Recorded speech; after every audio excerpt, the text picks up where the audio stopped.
Слога Виница на пријателски меч во Дојран го совлада второлигашот Вардар Неготино со резултат од 3:1. Третолигашот од Виница е сместен во спортскиот центар Истатов каде има одлични услови за работа и подготовка за пролетниот дел. Слога Виница е фаворит за влез во втора лига. Во Кочани се одигра пријателски меч меѓу второлигашите Осогово и Башкими, кој заврши со триумф за Башкими од 1:2.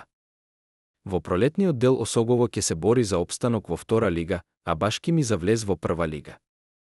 Во Дојран се одигра пријателски меч меѓу женската репрезентација на Македонија и женската репрезентација на Македонија до 17 години, меч кој заврши со триумф за репрезентацијата со резултат од 2:0. Во спортската сала Билјанини извори ракометарите на Охрид со 31-19 го совладаа тимот на Куманово на пријателски надпревар. Гледавте една минута спортски вести на спортска мрежа.